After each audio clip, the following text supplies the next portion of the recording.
Continuamos con nuestra serie de sermones expositivos en el Sermón del Monte y nos encontramos específicamente tratando con las enseñanzas del Señor Jesucristo acerca del divorcio. En los últimos domingos hemos estado estudiando Mateo capítulo 5 versículos 31 al 32, así como otros textos de las Escrituras que amplían el contenido de este pasaje. Y hasta ahora hemos visto básicamente tres enseñanzas con respecto al matrimonio y al divorcio. En primer lugar, hemos visto que el ideal de Dios para el matrimonio es que esta unión sea indisoluble y que solo puede ser disuelta por la muerte. Ese es el ideal de Dios para el matrimonio, el diseño original de Dios para esta institución. En segundo lugar, vimos que dado que el adulterio es un pecado que atenta contra la esencia misma del pacto de compañía que encierra el matrimonio, Dios ha señalado este pecado como una causa legítima para procurar la disolución del vínculo matrimonial. Y en tercer lugar, vimos que es lícito procurar una nueva unión conyugal cuando el divorcio ha sido efectuado por causa de adulterio. Eso es básicamente lo que enseña nuestro Señor Jesucristo en Mateo capítulo 5 versículos 31 al 32 y en el texto paralelo Mateo capítulo 19 versículo 9. En la mañana de hoy queremos completar nuestro estudio acerca del divorcio considerando la enseñanza del apóstol Pablo en 1 Corintios capítulo 7, los versículos 12 al 15, ya que en ese pasaje Pablo enfoca una situación específica que no está contemplada en la enseñanza de Cristo en el Sermón del Monte. Así que en esta mañana, hermanos, en vez de ir al Evangelio de Mateo, vamos a 1 Corintios capítulo 7. Primera carta del apóstol Pablo a los Corintios capítulo 7 y vamos a leer los versículos 10 al 15. Dice así la palabra de Dios. Pero a los que están unidos en matrimonio, mando, no yo, sino el Señor, que la mujer no se separe del marido, y si se separa, quédese sin casar, o reconcíliese con su marido, y que el marido no abandone a su mujer. Y a los demás, yo digo, no el Señor. Si algún hermano tiene mujer que no sea creyente, y ella consiente en vivir con él, no la abandone. Y si una mujer tiene marido que no sea creyente, y él consiente en vivir con ella, no lo abandone, porque el marido incrédulo es santificado en la mujer, y la mujer incrédula en el marido. Pues de otra manera vuestros hijos serían inmundos, mientras que ahora son santos. Pero si el incrédulo se separa, sepárese, pues no está el hermano o la hermana sujeto a servidumbre en semejante caso, sino que a paz nos llamó Dios. Ese es el texto que vamos a estar considerando en esta mañana. Pero antes de entrar a considerar el pasaje, quisiera hacer una aclaración de algo que dijimos el domingo pasado y que aparentemente ha generado cierta confusión en la mente de algunos. En el sermón anterior, tratando el tema del nuevo matrimonio en el contexto de un divorcio legítimo, es decir, por causa de adulterio, pusimos el ejemplo hipotético de una pareja a quienes llamamos Juan y María, que siendo inconversos y desconociendo por tanto las enseñanzas de la ley de Dios, se divorcian por incompatibilidad de caracteres, una causa que no es legítima ante los ojos de Dios. Andando el tiempo dijimos, Juan, que se ha divorciado de María, se casa con otra mujer, a quien llamamos Luisa. Y María, que ahora está sola, se convierte al Señor. La pregunta que hicimos el domingo pasado fue la siguiente. ¿Cuál es la situación de esta pareja por un lado, o sea, Juan y Luisa, y de María por el otro? Bueno, si aceptamos el adulterio como una causa legítima para disolver el vínculo matrimonial, el problema deja de ser complicado. El hecho de que Juan se casara con otra mujer, eso disuelve de inmediato el vínculo que tenía con María.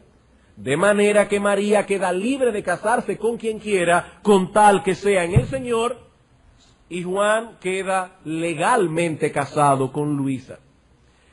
Pero, y aquí es que está la confusión, si no aceptamos que el adulterio rompe el vínculo matrimonial, si no lo aceptamos, en tal caso María debe quedarse sin casar hasta que su ex esposo muera. Pero no solo eso, la relación de Juan y Luisa permanecería siendo una relación adúltera. Ahora, noten, hermanos, ¿qué es lo que estamos diciendo? No estamos enseñando positivamente que esto sea así. Aparentemente algunos entendieron que eso era lo que nosotros estábamos afirmando, que Juan y Luisa estaban en adulterio. No, eso sería así si no hubiese divorcio por causa de adulterio. Pero como nosotros creemos que Cristo sí permitió tal cosa, entendemos que el matrimonio de Juan y Luisa, que en su momento primario fue un acto adúltero, pero como ese adulterio rompió su vínculo con María, ahora ese matrimonio es legítimo ante los ojos de Dios y María queda libre de casarse con quien quiera. Y si ambos se convierten al Señor, Juan y Luisa, el Señor perdonará todos sus pecados y podrán vivir tranquilos, sin carga de conciencia, como un verdadero matrimonio. Bien, habiendo hecho esta aclaración, veamos ahora las enseñanzas contenidas en nuestro pasaje y más específicamente en los versículos 12 al 15. La semana pasada consideramos la directriz impartida por el apóstol Pablo en los versículos 10 al 11, en donde Pablo contempla la situación en que ambos son creyentes y no poseen una causa legítima para separarse. ¿Qué dice Pablo en este caso? Versículo 10. Pero a los que están unidos en matrimonio, mando, no yo, sino el Señor, que la mujer no se separe del marido. Y si se separa, quédese sin casar, porque la causa del divorcio no fue legítima. Quédese sin casar o reconcíliese con su marido y que el marido no abandone a su mujer. Este mandamiento es esencialmente idéntico al que encontramos en los evangelios, en los pasajes en que nuestro Señor Jesucristo trata con el tema del divorcio. Como hemos visto ya, el énfasis de las Escrituras recae en la indisolubilidad del matrimonio. El hecho de que se haya interpuesto una cláusula de excepción cuando Cristo dice salvo por causa de fornicación, excepto por causa de infidelidad, el hecho de que haya esa cláusula de excepción no anula, hermanos, la esencia del mandamiento. Lo que Dios ha unido en el sagrado vínculo del matrimonio, el hombre no debe separarlo por cualquier causa.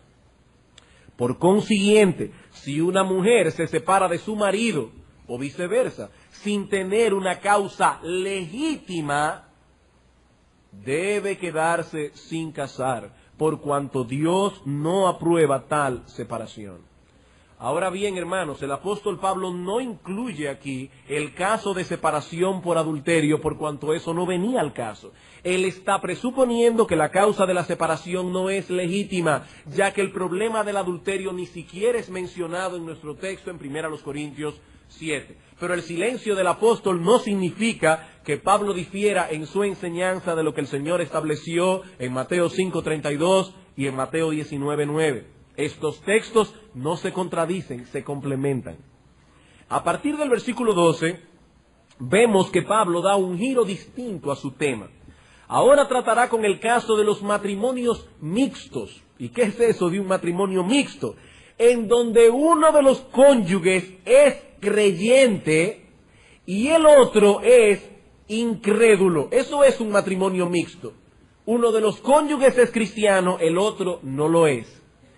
¿Qué debe hacer un hombre o una mujer que estando ya casado conoce al Señor, pero su cónyuge ha cerrado su corazón contra el Evangelio? Pregunta: ¿debe abandonarlo debido a su incredulidad? ¿O debe continuar con él a pesar de la dureza de su corazón y de su oposición al Evangelio? Como hemos dicho ya, el Señor no trató con esta problemática durante su ministerio terrenal. Es por esto que el apóstol Pablo introduce su enseñanza diciendo: y a los demás yo digo, no el Señor.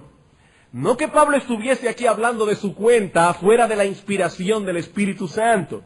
Simplemente le está aclarando que el Señor no contempló esa problemática particular en su enseñanza. ¿Y qué dice Pablo? Versículo 12. Y a los demás yo digo, no el Señor, si algún hermano tiene mujer que no sea creyente, y ella consiente en vivir con ella, no lo abandone. Y si una mujer tiene marido que no sea creyente, y él consiente en vivir con ella, no lo abandone, porque el marido incrédulo es santificado en la mujer, y la mujer incrédula en el marido. Pues de otra manera vuestros hijos serían inmundos mientras que ahora son santos. Pero si el incrédulo se separa, sepárese, pues no está el hermano o la hermana sujeto a servidumbre en semejante caso, sino que a paz nos llamó Dios. Noten, hermanos, hay dos situaciones distintas aquí. En primer lugar, la del incrédulo que consiente en vivir con su cónyuge creyente. Y en segundo lugar, la del incrédulo que no consiente. Veamos ahora, a lo largo de este sermón, estas dos situaciones por separado. Primeramente, cuando el incrédulo consiente en vivir con el creyente. Aparentemente había cierta confusión en la iglesia de Corinto respecto a esta situación de los matrimonios mixtos. Tal vez algunos pensaban que su unión con un incrédulo, ahora él siendo creyente o ella siendo creyente, no solo sería un estorbo para la fidelidad de este creyente a Dios, sino que también, dado la unión del creyente con Cristo, no era apropiado ni piadoso que un creyente se mantuviera unido en matrimonio con un incrédulo. Eso era aparentemente la confusión que había. ¿Cómo puedo yo permanecer ligado a un incrédulo por un vínculo tan íntimo como lo es el del matrimonio, si dice la Escritura que por medio de la fe estoy ligado al Señor? El apóstol Pablo responde estas interrogantes estableciendo en primer lugar cuál es el principio general que debe gobernar este caso, y en segundo lugar dando una razón para ese principio general. Si el incrédulo consiente en vivir con el cónyuge creyente, a pesar de ser creyente, no debe haber separación en tal caso. Ese es el principio general. Y esto echa por tierra, hermanos, la posibilidad de entablar un divorcio por incompatibilidad de caracteres. Porque ¿qué puede ser más incompatible que la fe y la incredulidad? Y aún así, en ese caso, Pablo dice, no se divorcien. Una vez más vemos, hermanos, la seriedad con que la Escritura trata el tema del matrimonio. Lo que Dios juntó, el hombre no debe separarlo. Dios no ha dado permiso al creyente para poner un divorcio por causa de la fe, aun a pesar de todos los inconvenientes que se generan en el contexto de un matrimonio mixto. Más bien, lleva al creyente a considerar las ventajas que derivan los cónyuges incrédulos por estar casados con esposos o esposas cristianos. Y esto confirma lo que hemos dicho muchas veces acerca del matrimonio. No vamos al matrimonio con el propósito primario de recibir algo, sino más bien con el propósito de darlo. En la mente del apóstol Pablo, y en última instancia podemos decir en la mente de Dios, el matrimonio debe estar desprovisto de todo egocentrismo. De todo egocentrismo. No estamos allí esperando que el otro haga algo por nosotros. Si asumimos esa posición, muy pronto nos sentiremos defraudados. Porque el que espera ser servido nunca se siente totalmente satisfecho. Nunca.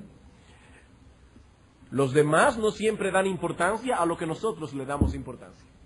Otras veces nos reaccionan con la misma premura que nosotros deseamos. Consecuentemente, siempre tendremos una razón para quejarnos. Pablo dice a los creyentes de la iglesia de Corinto, no miren sus matrimonios desde el punto de vista de la desventaja que representa el estar casados con inconversos. No, vean más bien las ventajas que tienen sus cónyuges incrédulos por estar casados con ustedes que son creyentes. Esa es la única perspectiva que el apóstol Pablo permite en este texto. Ellos disfrutan de una posición ventajosa por causa vuestra, dice Pablo.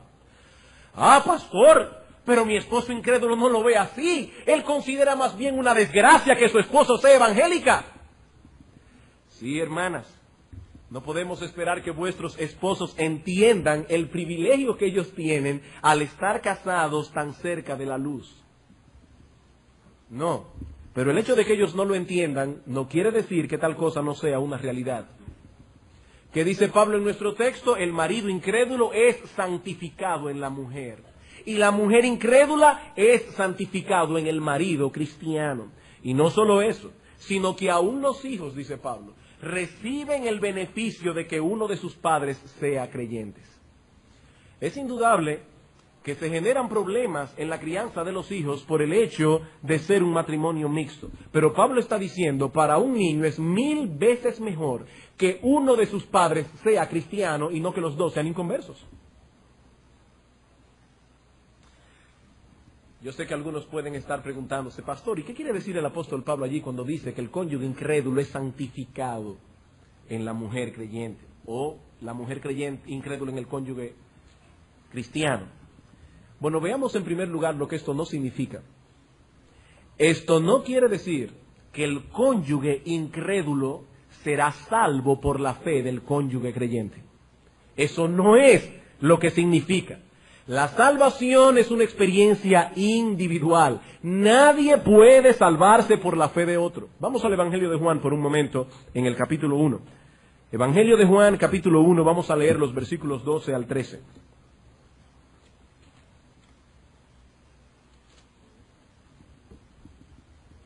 Dice el apóstol Juan allí, mas a todos los que le recibieron, a los que creen en su nombre, les dio potestad de ser hechos hijos de Dios, los cuales no son engendrados de sangre, ni de voluntad de carne, ni de voluntad de varón, sino de Dios. Los creyentes no deben su condición de creyentes a causas físicas o biológicas. Eso es básicamente lo que Juan está diciendo aquí. Por eso, hermanos, es que nosotros no bautizamos a nuestros niños cuando aún son pequeños, porque ese bautismo no tiene ningún sentido. El Señor habla en su palabra de bautizar a los que creen, pero un infante no tiene la capacidad de ejercer fe. El ejercer fe es una actividad intelectual, envuelve una actividad intelectual que un niño de días de nacido, aún de meses de nacido, no podrá realizar. Tampoco hace a un niño creyente la fe de sus padres. No, repito, eso es un asunto individual. Nadie se salvará porque sus padres sean creyentes, aunque sean pastores de la iglesia. Nadie se salvará porque sus padres sean creyentes, ni mucho menos porque su esposa o su esposo sea cristiano. Pero yo quisiera llegar un poco más lejos aún. Nadie puede hacer que otra persona crea. Nadie puede hacer que otra persona crea.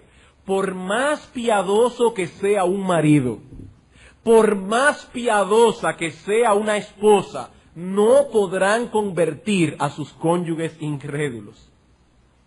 Ah, no, pastor, pero yo sé que mi esposo es juicioso e inteligente. Él seguramente aceptará el evangelio cuando vea el cambio que Dios ha obrado en mí y cuando yo le predique la palabra. Hermana, no importa qué tan juicioso o inteligente una persona pueda ser, si Dios no hace una obra en él, no creerá. No creerá. En Efesios capítulo 1, versículos 19 al 20, el apóstol Pablo dice que tiene que intervenir el poder de Dios para que un pecador muerto en sus delitos y pecados pueda ver la luz del evangelio. El apóstol Pablo está orando aquí por esta iglesia y dice Pablo, yo oro porque vuestros ojos sean alumbrados, versículo 19, para que comprendáis cuál es la supereminente grandeza de su poder para con nosotros los que creemos según la operación del poder de su fuerza, la cual operó en Cristo, resucitándole de los muertos y sentándole a su diestra en los lugares celestiales. ¿Por qué creemos, dice Pablo? Porque el poder que Dios obró para resucitar a Cristo de los muertos, con ese mismo poder Dios obró en nuestro corazón para que nosotros ahora podamos creer. Eso es básicamente lo mismo que enseña el apóstol Juan en el texto que leímos hace un momento. Son hijos de Dios aquellos que son engendrados por Dios. Aquellos que han nacido de nuevo por el poder del Espíritu Santo. ¿Qué es entonces lo que quiere decir Pablo en 1 Corintios capítulo 7, versículo 14? Que por el hecho de haber un creyente en el hogar, los miembros que componen esa familia reciben bendiciones especiales de la gracia común de Dios. Bendiciones que son superiores a las que reciben los demás incrédulos. Y más aún, que la piedad del cónyuge creyente es uno de los medios primordiales que Dios usará para atraer al cónyuge inconverso a la fe del Evangelio. El testimonio del creyente es uno de los medios que Dios usará para atraer al inconverso a la fe, si así a Dios le place. La palabra santificación no se usa allí en el sentido de salvación o de pureza de carácter, sino más bien en el sentido de algo que es apartado para Dios. Aunque su esposo incrédulo no lo sepa, hermana mía, él es un instrumento en la mano de Dios. Él es un instrumento en la mano de Dios. Los corderos que se usaban en los sacrificios del Antiguo Testamento eran santificados, dice la Biblia. ¿Qué quiere decir eso? Que eran consagrados para el uso especial de Dios. No era que esos corderos se portaban mejor que los otros corderos. No es que esos corderos eran más mansos que los otros corderos. Esos corderos no eran intrínsecamente distintos a los demás, no poseían una naturaleza superior o cualidades internas excepcionales. Eran simples corderos que los sacerdotes habían señalado para el sacrificio. Lo mismo podemos decir del templo en el antiguo pacto. La Biblia dice que el templo era santo, pero podemos estar seguros de que sus paredes no eran distintas a las otras paredes. Los materiales con que fue construido el templo no poseían cualidades extraordinarias. Aun cuando sabemos que eran materiales de excelente calidad, no por eso dejaban de ser materiales intrínsecamente iguales a los otros. Los incrédulos casados con cónyuges creyentes, moralmente hablando, no son distintos a los demás. Ellos son tan incrédulos y tan duros de corazón como los otros. Y a veces hasta se esmeran más que los otros, precisamente por tener la luz del Evangelio tan cerca. Eso los molesta. Pero por causa de que su cónyuge es creyente, Dios distingue ese hogar por encima de los demás. Como bien señala John Murray comentando este pasaje, aunque dicha bendición no trae en sí ni por ella misma la salvación a la parte no creyente, la verdad es que coloca al incrédulo en el camino y en la dirección de la gracia redentora, puesto que lo sitúa a una gran proximidad de la acción salvadora de Dios. Hermanos, los inconversos pueden burlarse de los creyentes, arremeter con furia contra ellos, ridiculizarlos, rechazarlos violentamente, pero eso no elimina lo que nuestro Señor Jesucristo dijo en Mateo capítulo 5, versículos 13 al 16. Vosotros creyentes sois la sal de la tierra, vosotros sois la luz del mundo. Dios ha escogido a los despreciados creyentes para darle sabor a este mundo insípido, para frenar el avance de la putrefacción que lo corroe, para iluminar en medio de las densas tinieblas espirituales y morales que nos rodean. Los creyentes son la sal y la luz del mundo. Y lo que Pablo está diciendo aquí es que los esposos inconversos recibirán esos beneficios de los cónyuges cristianos. No procuren una separación por causa de la fe, dice Pablo. Si ellos consienten en vivir con ustedes, permanezcan allí, que por causa vuestra ellos son beneficiados. Aunque no lo entiendan de ese modo, aunque os ataquen por causa de vuestra fe, aunque vean el Evangelio como una desgracia. Eso es, con otras palabras, lo que el apóstol Pedro plantea en su primera carta. Vamos por un momento a Primera de Pedro, capítulo 3. Primera de Pedro, capítulo 3, versículos 1 al 4. Asimismo vosotras, mujeres, estad sujetas a vuestros maridos. Ah, pastor, pero es que si mi marido fuera un individuo digno de respeto... No, un momento. Allí se está hablando en el contexto de mujeres casadas con esposos incrédulos. que probablemente no eran dignos de respeto. Asimismo, vosotras mujeres estad sujetas a vuestros maridos, para que también los que no creen a la palabra sean ganados sin palabra por la conducta de sus esposas, considerando vuestra conducta casta y respetuosa. Vuestro atavío no sea el externo de peinados ostentosos, de adornos de oro o de vestidos lujosos, sino el interno, el del corazón, en el incorruptible ornato o adorno de un espíritu afable y apacible, que es de grande estima delante de Dios. Las esposas cristianas no están llamadas a procurar la separación de sus cónyuges incrédulos, sino más bien a procurar con su conducta, dice Pedro, la salvación de ellos. Hermanas, pocas cosas pueden ser tan efectivas para traer a los hombres a la salvación que ver día tras día la conducta casta y respetuosa de una mujer cristiana. Tito capítulo 2. Epístola del apóstol Pablo a Tito capítulo 2. Versículos 3 al 6.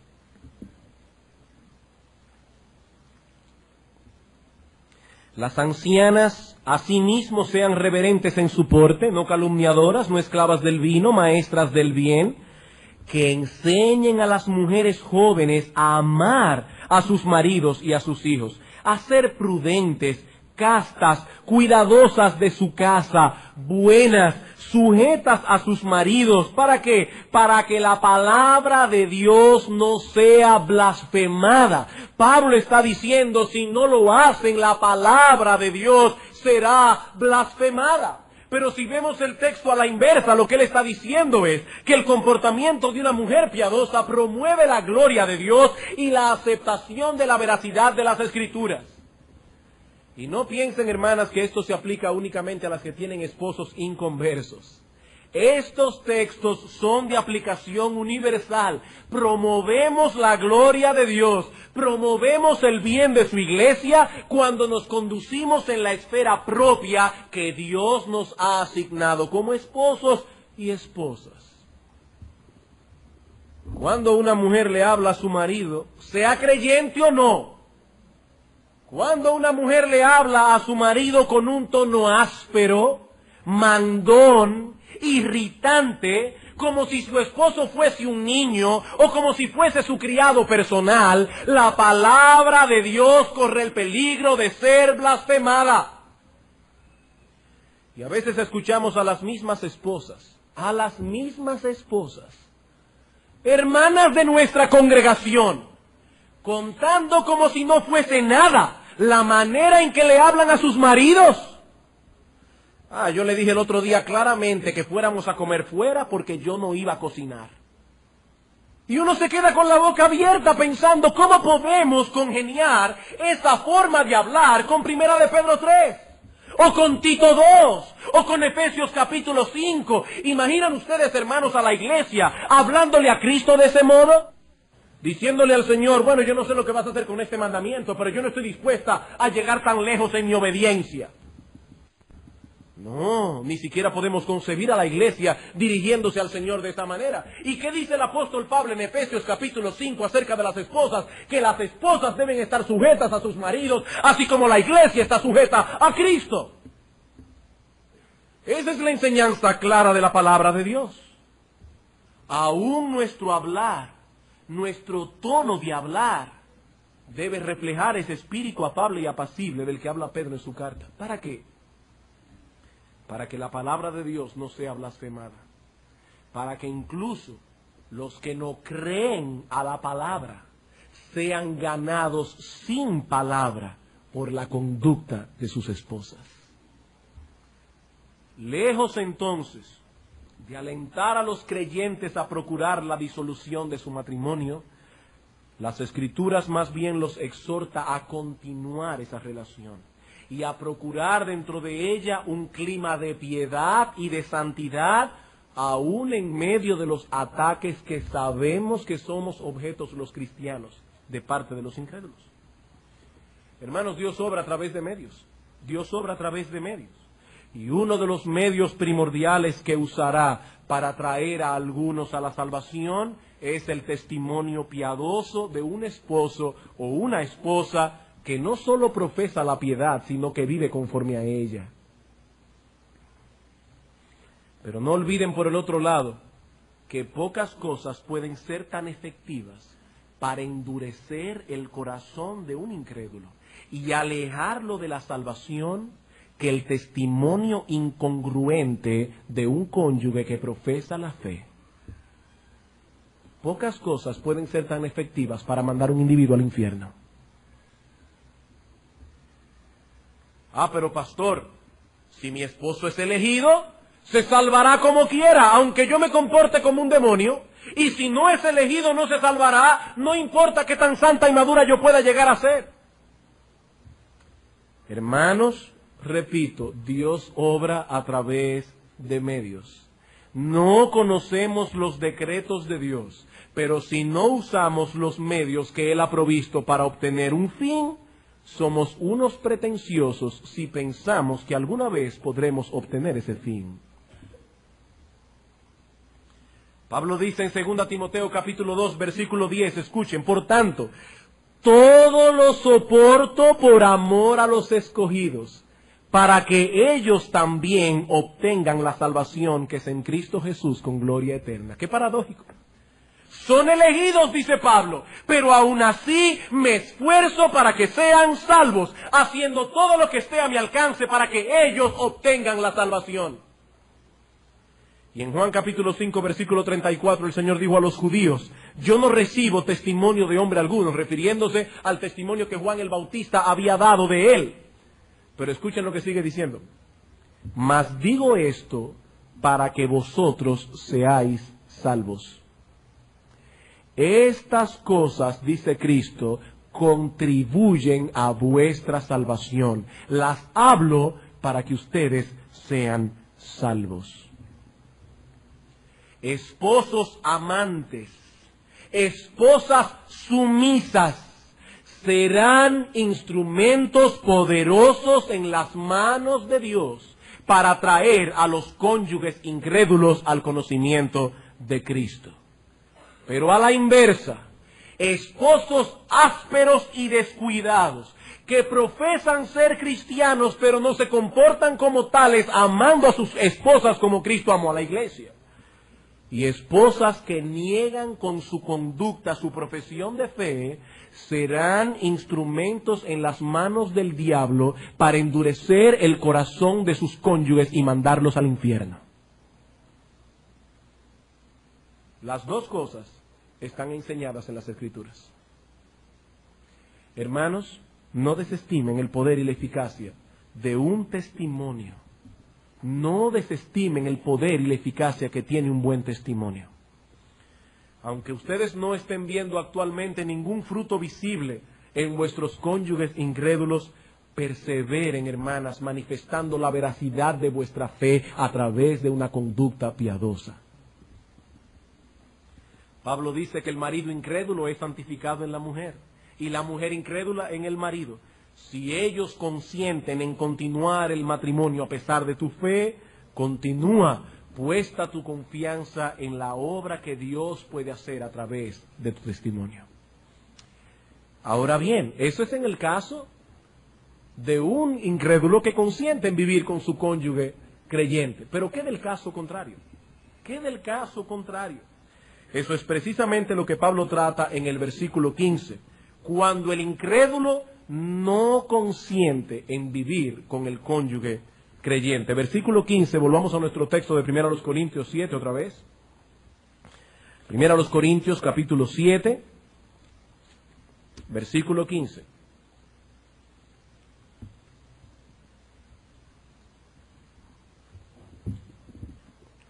Pero si el incrédulo se separa, noten, eso es otro caso ahora, sepárese, pues no está el hermano o la hermana sujeto a servidumbre en semejante caso, sino que a paz nos llamó Dios. Noten que en este caso no es el creyente que toma la iniciativa de divorciarse. No. El único pecado que da al cónyuge inocente la oportunidad de imponer un divorcio si lo desea es el adulterio. Pero aquí se plantea un asunto distinto. Cuando un cónyuge incrédulo toma él la iniciativa y se divorcia de su cónyuge creyente precisamente por ser creyente. ¿Cuál es la situación del cristiano en ese caso? ¿Debe aceptar el divorcio o debe continuar atado al incrédulo y considerarse casado con él ante Dios, no importa lo que éste haga? El apóstol Pablo dice en una forma clara y tajante: si el incrédulo se separa, sepárese. Es como si Pablo estuviese diciendo: si el incrédulo hace tal cosa, que se vaya y que no se hable más del asunto. Tan tajante como suena. Que se vaya y que no se hable más del asunto. La palabra griega que usa el apóstol Pablo aquí en el Nuevo Testamento es divorcio. Si el incrédulo se divorcia, divórciese. Hay que aceptar la separación como un hecho consumado. Pastor, pero ¿cuál es en ese caso el estatus del creyente divorciado? ¿Tiene este hermano o esta hermana permiso para rehacer su vida con otro hombre o con otra mujer, en caso de ser un hombre? ¿Rompe por completo ese divorcio el vínculo matrimonial? La respuesta del apóstol Pablo no deja ninguna duda al respecto. Noten lo que sigue diciendo. Si el incrédulo se divorcia, divórciese, pues no está el hermano o la hermana sujeto a servidumbre en semejante caso. ¿A qué servidumbre se refiere Pablo aquí? Evidentemente a la servidumbre del matrimonio. Evidentemente se refiere al vínculo matrimonial. En los versículos 27 y 39 de este mismo capítulo, el apóstol Pablo usa términos equivalentes para hablar de la ligazón matrimonial. Noten el versículo 27. ¿Estás ligado a mujer? No procures soltarte. ¿Estás libre de mujer? No procures casarte. Noten allí. ¿Estás ligado a mujer? ¿Ligado con qué? Ligado con el vínculo matrimonial. Y esta expresión es equivalente a la que usa Pablo cuando dice no está sujeto a servidumbre. Versículo 39. La mujer casada está ligada, aquí otra vez está la palabra, la mujer casada está ligada por la ley mientras su marido vive. Y es la misma palabra griega que usa el apóstol Pablo en Romanos capítulo 7, versículo 2, para hablar una vez más del vínculo matrimonial. La idea entonces que expresa Pablo en el versículo 15 es sencillamente esta. Si el incrédulo se divorcia, divórciese, pues no está el hermano o la hermana sujeta al vínculo matrimonial en semejante caso. Es por eso que Pablo nos repite aquí la directriz que dio en el versículo 11 cuando habló de los creyentes. Allí fue tajante Pablo y dijo, si se separa, quédese sin casar. O reconcíliese con su marido. Pero en este caso Pablo dice todo lo contrario. Si se divorcia, divórciese. Si se divorcia, divórciese. Se trata de dos situaciones completamente distintas. Pero pastor, ¿y no contradice esto la enseñanza del Señor Jesucristo cuando dice que la única causa de divorcio es el adulterio? Dos cosas debemos decir al respecto. En primer lugar, lo que dijimos ya, que el caso que Pablo está planteando aquí no fue tratado por el Señor durante su ministerio terrenal. De ahí que el apóstol Pablo diga a los demás, yo digo, no el Señor. El Señor Jesucristo no legisló acerca de esta problemática. Esto es algo nuevo. Mateo 5:32 y Mateo 19:9 no se aplican a esta situación. Y en segundo lugar, debo decir que la directriz de Pablo no contradice la enseñanza del Señor, porque aquí no se está dando permiso a nadie para poner un divorcio. Aquí se está protegiendo al creyente de los daños que pueda causarle un cónyuge inconverso al divorciarse de él. Hay personas que cuando sus esposas se convierten le dicen, bueno, si tú no abandonas la iglesia me divorcio. Esa es la situación. Eso el esposo incrédulo lo está haciendo como una amenaza para el cónyuge creyente. Y esa es la situación que Pablo tiene en mente. Aquí él se quiere ir, que se vaya. No está el hermano o la hermana sujeta al vínculo matrimonial en semejante caso. Que no venga amenazando. Que no venga amenazando. Hermanos y hermanas, sean fieles a Dios por encima de todas las cosas. El matrimonio es esencial, pero la fe es lo que nos va a librar del infierno. Así que, repito, estos textos no son antagónicos entre sí, más bien se complementan. Y el comentario de Charles Hodge es digno de ser citado. Dice Hodge: si el incrédulo rehúsa permanecer, el creyente queda entonces libre. El creyente no fue el que repudió al cónyuge incrédulo. Pero si el incrédulo rompe el matrimonio, la parte cristiana ha sido de ese modo liberada del contrato. Esa es, escuchen esto, esta es la interpretación que los protestantes han dado casi universalmente a este versículo. Este pasaje, sigue diciendo Hodge, es de suprema importancia porque es el fundamento de la doctrina protestante de que la deserción voluntaria es una causa legítima de divorcio. Y cabe comentar que este libro, este comentario, se publicó por primera vez en el año 1857. 1857, lo que corrobora lo que hemos venido diciendo a lo largo de estos estudios. La posición de la verdadera Iglesia de Cristo, desde la Reforma hasta hace unos 100 años, era prácticamente unánime con respecto a este tema. Había un consenso. La enseñanza que hemos estado exponiendo en estos sermones no es nueva, hermanos, no es nueva. El pastor Lester la semana pasada en la escuela dominical citó la Confesión de Fe de Westminster, publicada a mediados del 1600 en la Inglaterra puritana. Y en dicha confesión se establece lo mismo que hemos venido diciendo en estos estudios. En el capítulo 24 de la confesión, en el párrafo 5 dice: en caso de adulterio después del matrimonio, es lícito para la parte inocente promover su divorcio. Y después de éste puede casarse con otra persona como si la parte ofensora hubiera muerto. Y en el párrafo siguiente la confesión añade: nada, sino el adulterio o la deserción obstinada, que no puede ser remediada ni por la Iglesia ni por el magistrado civil, es causa suficiente para disolver los lazos del matrimonio. Solo el adulterio, dice la confesión, y la deserción obstinada.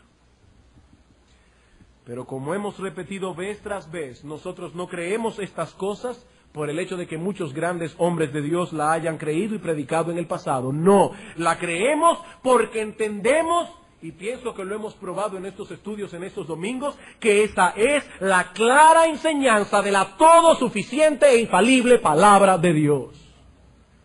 Por eso lo creemos y por eso lo predicamos. Bien, hermanos y amigos, de este modo hemos llegado al final de esta serie de sermones acerca del tema del divorcio.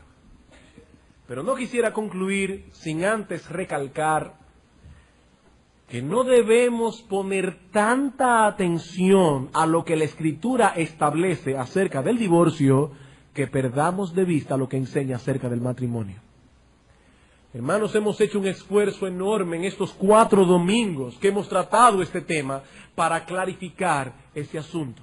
No podemos centrar tanto nuestra atención en el asunto del divorcio que perdamos de vista lo que Dios dice acerca del matrimonio.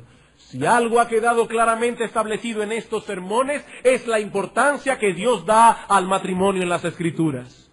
No olviden, hermanos, el matrimonio es un pacto de compañía. Y si osamos violar lo estipulado en ese pacto, nos acarrearemos desgracia y destrucción. Nadie, absolutamente nadie puede ser feliz descuidando su matrimonio. Dios no lo permitirá.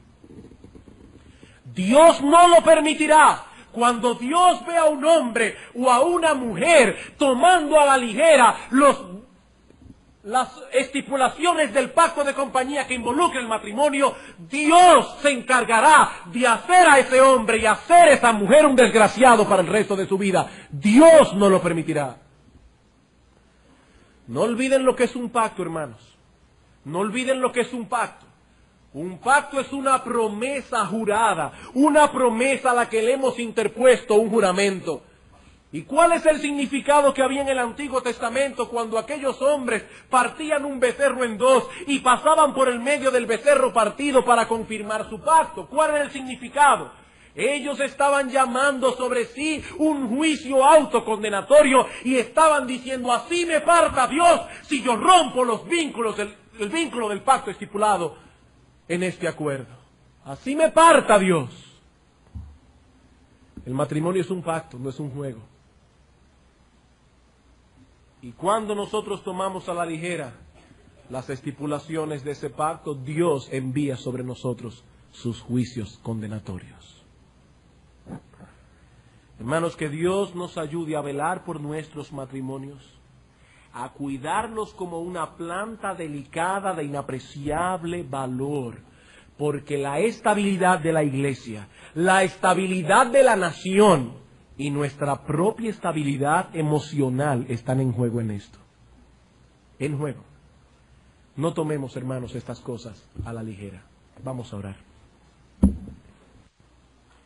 Soberano Señor, Dios nuestro, gracias una vez más por habernos permitido abrir tu sagrado libro en esta mañana. Gracias, oh Señor, por servirnos tu palabra.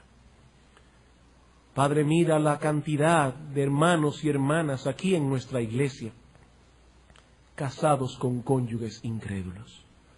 Señor, sabemos que la situación de estos hermanos en Cristo es difícil a veces. Sabemos que muchas veces tienen que enfrentar persecución en su misma casa, como dice el Señor Jesucristo, que Él no vino a traer paz, sino espada. Que Él vino a poner en disensión al hijo contra su padre, a la hija contra su madre, a la nuera contra su suegra, y que los enemigos del hombre serían los de su propia casa. Oh Señor, nosotros hemos podido ver ese texto bíblico cumplido en muchas familias de nuestra iglesia. Pero queremos suplicarte que tú des fuerza a esos hermanos para seguir procurando el bien, para seguir haciendo su deber, para seguir comportándose con toda piedad y honestidad, confiando en que tú puedes usar sus testimonios piadosos para traer sus cónyuges incrédulos arrepentidos a la cruz de Cristo. De igual manera, Señor, nosotros queremos pedirte por los matrimonios aquí en que ambos son cristianos. Padre, te pedimos por ellos para que tú obres también, llevando a los esposos a ser cada vez más considerados con sus esposas como Cristo ama a la iglesia, llevando a las esposas a ser esposas sumisas como la iglesia está sujeta a Cristo. Que nuestros matrimonios puedan hablarle alto al mundo de lo que significa el implantar en un hogar los principios que están en tu palabra contenidos. Ahora te pedimos, oh Señor, que nos despidas en paz, llevando estas cosas a nuestros hogares, y que nos traigas una vez más en esta tarde para continuar escuchando una vez más tu palabra predicada. Glorias sean dadas a ti, oh Dios, en Cristo Jesús, Señor nuestro. Amén.